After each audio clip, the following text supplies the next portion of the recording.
My 9th birthday was the greatest. I got a Transformers playset with Bumblebee and Megatron action figures, a really cool Optimus Prime cake that my mom made herself, and a pair of old walkie-talkies that my dad said were his when he was a little boy. "Sometimes, son," he'd tell me with a pat on my little shoulder, "the old-fashioned toys are the greatest. You would not believe the fun I had with these when I was a kid, and now I want you to have that fun too." I wasn't sure about them at first, but I came around pretty quickly. Dad would always have one, and I'd always have the other, and we'd talk to each other like we were the Autobots carrying out a secret mission. "Bumblebee, this is Optimus," he'd say to me. My dad already did a great Optimus Prime voice, but the crackly reception of the walkie-talkies made him sound even better. "I think the Decepticons are planning an assault on the kitchen. They're gonna steal all your dinner." I gave a gasp of mock fear. "Oh no, what can we do, Optimus?" My dad chuckled down the line. He loved my Bumblebee voice. "I think they already began stealing the fish sticks. Those fiends. But if you get in here fast, I think we can save the chocolate sundae from Starscream." "I'll be down at the speed of light, Optimus." Then we said, at the same time, "Autobots, roll out."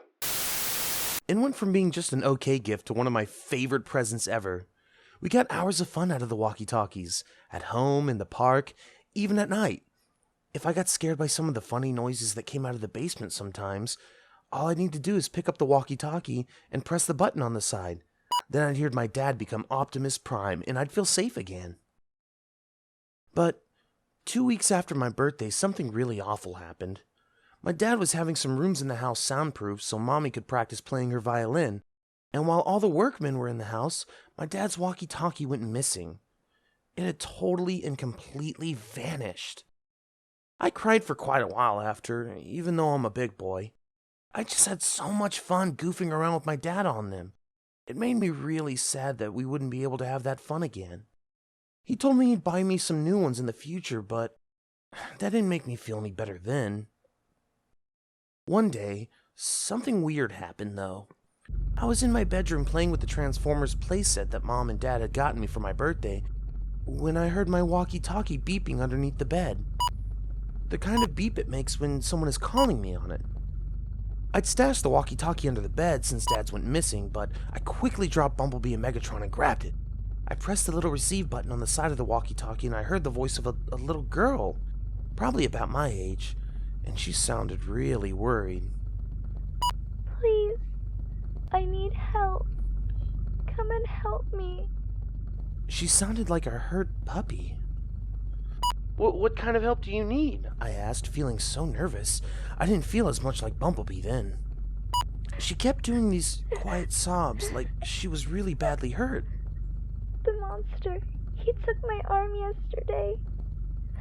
He took my leg last week when I tried to run away. "How did you get my walkie-talkie?" I don't know. It's so dark here. I'm so afraid. I want my mommy and daddy." Now I was getting really frightened. "Where are you?" I asked. "I don't know. The monster took me from my house and put me here. He wears a white mask and he has a big knife. I think I'm going to die if I don't get a doctor soon. Please help." There was a creaking noise, like a door opening, and the walkie-talkie stopped. She must have taken her finger off the button. You weren't meant to do that. I didn't hear anything from the girl on the walkie-talkie after that. It seemed like such a silly, mean joke, but I did keep the walkie-talkie close to me just in case she called back. I felt really worried for her. The week after that, the walkie-talkie started beeping, and I pressed the receive button with a trembling finger. "Bumblebee, this is Optimus." My dad's voice was full of happiness. "Guess who just found your walkie-talkie?" I squealed in excitement. My dad was beaming when he walked into the bedroom, holding the walkie-talkie proudly and giving it a few clicks just to make sure it was in tip-top shape. Of course I ran over and hugged him. "Where did you find it?" I asked. "Oh," he said, "it was just laying around in the basement. It must have fallen out of my pocket the last time I was down there. Silly me. Giggling, I gave him a great big hug while he hugged me back. I have such a great dad.